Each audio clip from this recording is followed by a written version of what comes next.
السلام عليكم ورحمة الله وبركاته.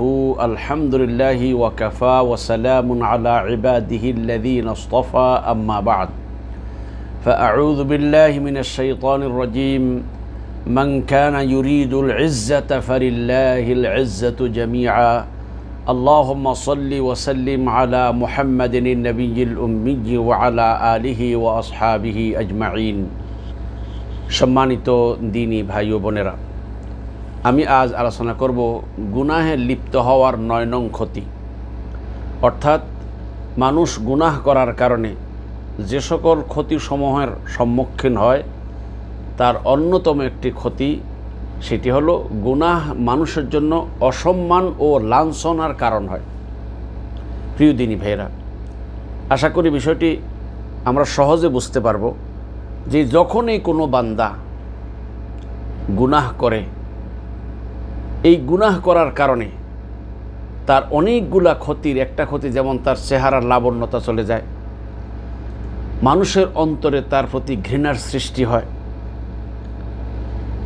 এছাড়া গুনাহগার ব্যক্তিকে সমাজে কেউ সম্মানের চোখে দেখে না। এক কথায়, আমরা যদি একটু চোখ বন্ধ করে একটু ২-১ মিনিট চিন্তা করি, ১ মিনিট ও কয়েক সেকেন্ড চিন্তা করি, তাহলে বিষয়টা আমাদের সামনে একবারে স্পষ্ট হয়ে যাবে। এই পৃথিবীতে যে কোনো ব্যক্তি কোনো গুনাহে লিপ্ত হয় আর এই কথা যদি জানাজানি হয়ে যায়, তাহলে এই লোকটা যেখানে যাবে সেখানে লাঞ্ছিত হবে, যেখানে যাবে সেখানে অসম্মানিত হবে। তাকে অন্তর থেকে কেউ ভালোবাসবে না, অন্তর থেকে কেউ সম্মান করবে না।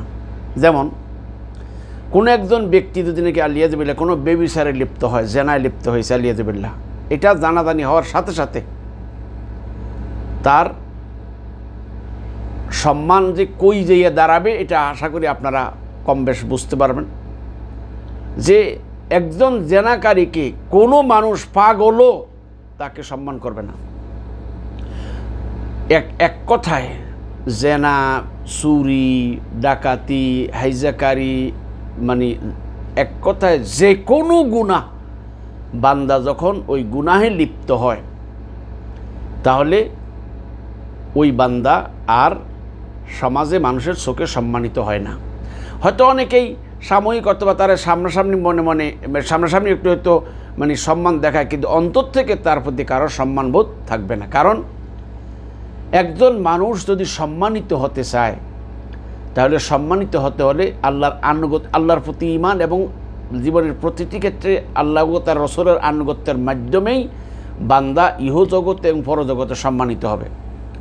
কিন্তু বান্দা যখন আল্লাহর আনুগত্য ছেড়ে দিয়ে, রাসূলের আনুগত্য ছেড়ে দিয়ে নাফরমানিতে লিপ্ত হয়, তাহলে তার দুনিয়ার যে গুনার কারণে যে ক্ষতি হয়, একটা ক্ষতি হলে সমাজে সে লাঞ্ছিত হবে, স্তরে স্তরে সে অপমানিত হবে, অপদস্থ হবে, সম্মান পাবে না। সুতরাং কোনো ব্যক্তি সত্যিকার অর্থে সম্মানিত হতে চাইলে, নিজেকে লোকদের সামনে সম্মানিত করতে চাইলে, তার জন্য অবশ্য জরুরি আল্লাহর প্রতি সাচ্চা ঈমান এবং রাসূলুল্লাহ সাল্লাল্লাহু আলাইহি ওয়াসাল্লামের আনুগত্য। কারণ আল্লাহর প্রতি ঈমান, রাসূলের আনুগত্যের মধ্যেই বান্দার সম্মান নিহিত রয়েছে। আল্লাহ সুবহানাহু ওয়া তাআলা কোরআনে বলেন, মান কানা ইউরিদুল ইজ্জাতা ফালিল্লাহিল ইজ্জাতু জামিআ। কেউ যদি সম্মান চায়, তাহলে তার জানা উচিত সকল সম্মান আল্লাহর জন্য, তথা তারই আনুগত্যের মধ্যে সম্মান নিহিত রয়েছে। আসলে এর অর্থ এই জন্য তাফসীরের মধ্যে লিখেছে যে কোনো ব্যক্তি যদি নাকি এই কথা চায়, পছন্দ করে যে আমি দুনিয়াতেও সম্মানিত হব, আখিরাতেও সম্মানিত হবে, তাহলে তার করণীয় হলো আল্লাহ ও তার রাসূলের আনুগত্য করা, আল্লাহর প্রতি ঈমান আনা, রাসূলের প্রতি ঈমান এবং জীবনের প্রতিটি ক্ষেত্রে আল্লাহ ও তার রাসূলের আনুগত্য করা। কেননা বান্দা যখনই আল্লাহ ও তার রাসূলের আনুগত্য করবে, আল্লাহ তাকে সম্মানিত করবেন। কেননা আল্লাহ তাআলাই দুনিয়া এবং আখিরাতের একমাত্র মালিক, একমাত্র বাদশা। ইজ্জত দেওয়ার মালিকও আল্লাহ, বেইজ্জতি করার মালিকও আল্লাহ। আল্লাহ পাক কোরআনে বলেন, কুলিল্লাহুম্মা মালিকাল মুলকি তু'তিল মুলকা মান তাশা ওয়া তানজিউল মুলকা মান তাশা ওয়া তুইজ্জু মান তাশাউ ওয়া তুযিল্লু মান তাশা। আল্লাহ যাকে চান তাকে ইজ্জত দেন, আর যাকে চান তাকে বেইজ্জতি করেন। তাহলে ইজ্জত দেওয়ার মালিকও আল্লাহ, আর অপমান করার মালিকও আল্লাহ।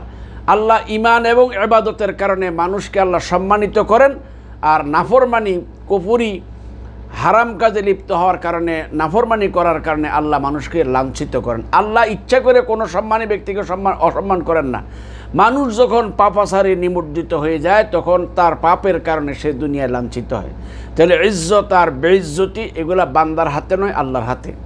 সুতরাং কোনো ব্যক্তি যদি নাকি দুনিয়া এবং আখিরাতে সম্মানিত হতে চায় তাহলে তার জন্য আল্লাহ ও তার রাসূলের আনুগত্য জীবনের প্রতিটি ক্ষেত্রে জরুরি।